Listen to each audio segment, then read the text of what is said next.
the weight, the passion, the dedication of the adventure. This is part 5 with Craig, Richard, which are doing several nights, including myself. This is a 6-night episode on the Big Pit Adventure. The good times, the down times, this is the place to be when it comes to hardcore carping. Here we are on the 7th night of the Big Pit Adventure. After moving to a second spot just down at the bottom of the lake there, spent 3 nights on there and didn't get no joy at all. So I decided to move again a little bit further up the lake, where I'm fishing a little bit of a shallower area of water. So I've been having to wade my baits out and drop them in, because that's the tactics that we're deploying right about now. Yeah, so I hadn't had anything up to yet. Ed, well, you'll see earlier in the blog, he had one earlier today. It was about 13.5, 14 pound scaly mirror, proper pristine looking mirror. When it gets to its 30s and 40s, it's going to be an absolute corker. It lost one about 20 pound at the net, which was unfortunate, but that's fishing for you. So anyways, I've managed to catch up with Devon here. He's been on here, I think this is his 3rd night. Do you want to tell us a little bit about your session up to now? Okay, then I was on a silt pit for starters, and I just got wrecked by bream, 4 bream, in over 3 or 4 pound, and I fancy coming on here for my last night. And whereabouts have you moved to? I've moved on to the second one down from the end of the marker. And what tactics are you deploying? Not much bait. Not much bait? Yeah. You want to talk about any rigs that you're using? Yeah, a 360 rig with a little pop-up and a chod rig with a 15mm pop-up, and they're both the same colours, I think. They're the same colours, yeah? Yeah. Which you've had quite a lot of success with on here, haven't you? So yeah. That's why you're sticking with that. Your dad's down here as well, isn't he? Yeah, he's with me big brother. With your bigger brother? Yeah. And whereabouts is he? He's at the corner, he's in the corner of the right hand corner of the big pit, and he's just fishing really close in, really. Yeah, I had a little catch up with your dad earlier, and I was speaking to him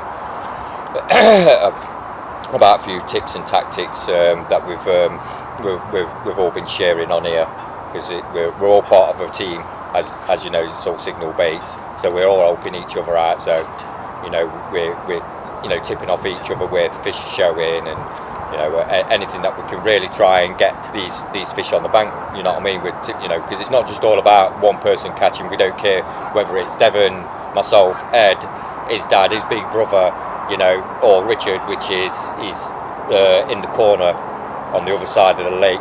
We don't care who's catching fish, as long as we can get these fish on the bank to show you people in our blogs what we're doing and how we're catching them. That's all that matters to us, really, isn't it? Yeah. So, I managed to catch up with Richard a little bit earlier on. He nearly fell out of a tree. That's the dedication for you. And it was pretty high up as well, but it would have been a soft landing for him. Even still, it's not something you really want to be doing.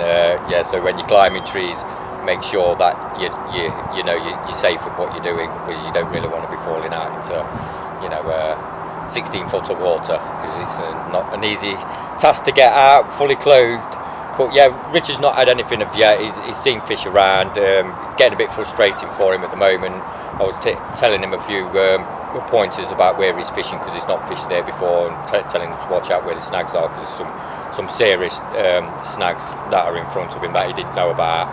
I was also talking about placement of where his rigs were going, how far off these reeds he wanted to really be fishing from, what type of rigs he was using.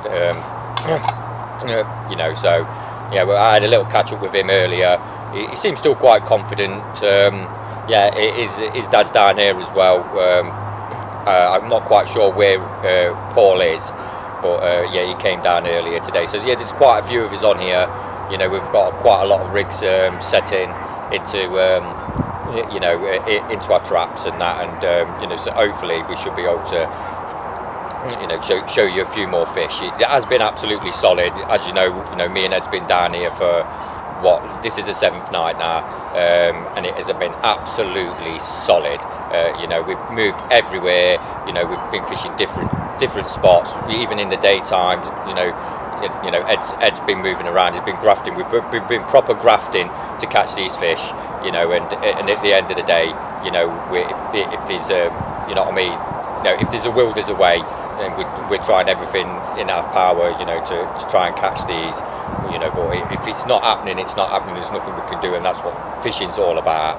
But even still, though that we're not catching fish, we're still learning about the lake, and we're still finding out, stuff that we haven't found out before. And at the end of the day, we're still, enjoying ourselves. Sharing this time, this quality time with people. We're decent people that are on the same page and share the same passion as what we all have. So we're all on the same level. So it's been a great time. I wouldn't change it for the world, to be quite honest with you. I wouldn't change anything about this session. If I could turn back the clocks, I'd do it all the same. And some people here, that are really decent people, and hopefully, I can see these people, in my life for a long-term future, and that's what it's all about, isn't it? Meeting new, interesting people when you're coming to do these things, isn't it? You know what I mean? So, is there anything that you want to talk about at all? Why, why you've been down here? Is there anything interesting that you found out about what you're doing, or is there any ideas that you might want to share with us, or out like that? I've basically been fishing been using the marker, because I normally don't use the marker and spot much. I normally just use the catapult to put the buggers out, and basically I've been putting my rigs out and stopping them before and wading in just a bit, and not too high on the water and things like that, basically. Yeah. So you pretty much wading your baits out, aren't you? You know what I mean, and dropping them in on little patches, little clear patches. Which is quite a crafty little tactic. To be quite honest with you, and it works. So like I say, at the end of the day, we're all deploying all different ideas and tactics that we can, try and catch these fish. Devon's one of the youngest anglers on here, and he's had quite a few decent fish out of here. I take me out off to the lad. How old are you?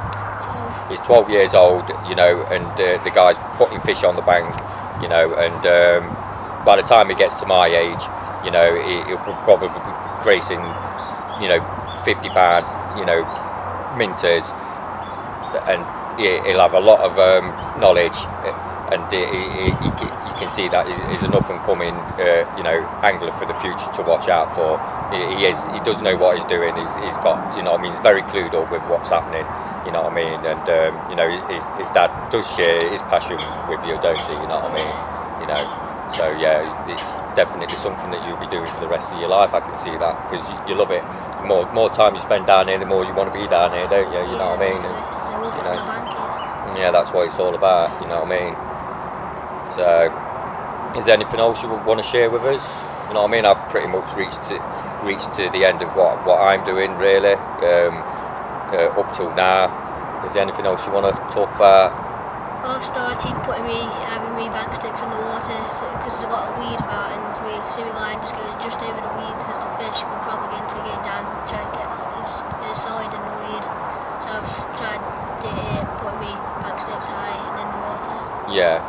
Well, that's a tactic that we've been deploying, because obviously when your lines laying across across the weed, it's getting caught up in it. So what happens is it's adding extra weight to your line.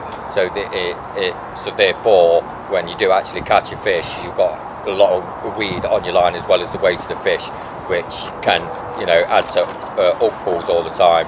Which this time of year, this place, because it's got some really shallow areas, it does absolutely get caught full of all different types of weed. You know, so we're deploying a tactic now where we're trying to keep our rods as high as we can and keep wading out as far as we can with our rods, so we can put them out. You know what I mean? So literally, you know, there's only probably no more than you know, what, 10 yards, 15 yards the most of line in the water, and we're trying to just, you know, keep as much line out of the water as well, because we do believe that these fish are clued up on line, and if they do touch your lines, you know what I mean, we'll just absolutely spook off it, and they'll just stay away from feeding in that area. We've seen it ourselves. So, you know, like I say, there are fish to catch, aren't there? You know yourself. You know what I mean? Your dad's fished this place for years and years and years, and you know what I mean. They're not the easiest of fish to catch, and like you said, there's not many in here, neither is there. But they are absolutely pristine, mint condition fish that you're not going to find in many areas, many lakes around, you know, England. To be quite honest with you, and this place is quite known as a very hard and solid lake, and there's people that won't even entertain this lake, though that they know that there is some really big fish in here, is because they haven't got the guts to actually come here and blank, because, you know what I mean, they want to catch fish, but at the same time, you know, we want to catch these fish out of it because they are quality fish, and these fish are not very rarely caught. And that's why we're doing what we're doing, because that's what we want to show people, that our tactics and our methods that we deploy on our fishing can, you know, outwit these clever carp. That's what it's all about, isn't it? You know, like we say, the bait that we're using, you know, it's not all about signal baits, you know what I mean, but it is a good quality bait at the end of the day. You know, there's different types of base mixes that signal baits do, you know, for all different types of conditions. You know, we've been field testing new ideas. You know, we're basically getting a few winter mixes together as well, and we're slowly trickling that into the water right about now, because, you know, it is August, and autumn's coming up, and it's coming up quick and fast, to be quite honest with you.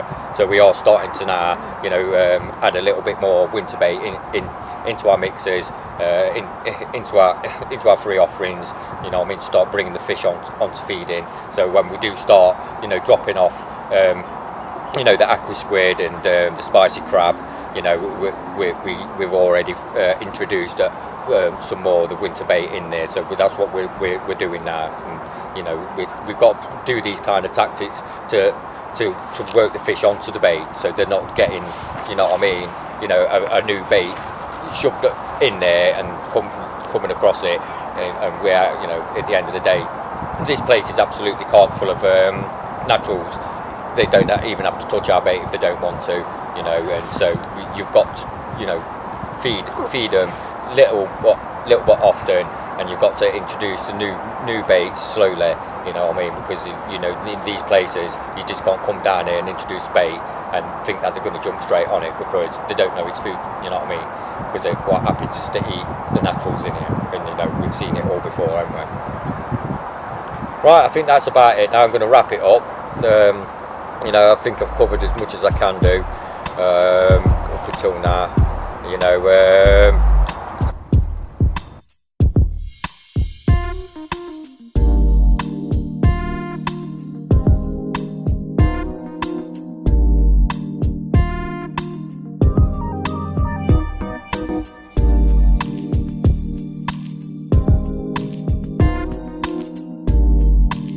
Track the fish down, a lot of effort, a lot of time put into you know, this weekly session, what we did, and I just think, you know, not the biggest fish, but, you know, all is welcome when it comes to the big pit, you know. And another one, I've just lost one as well, which obviously I'm a bit gutted about, but it's one of them, you know, you lose them, you catch some, so there you go. So well chuffed with that, mate. Cheers to the lads for helping me. There you go.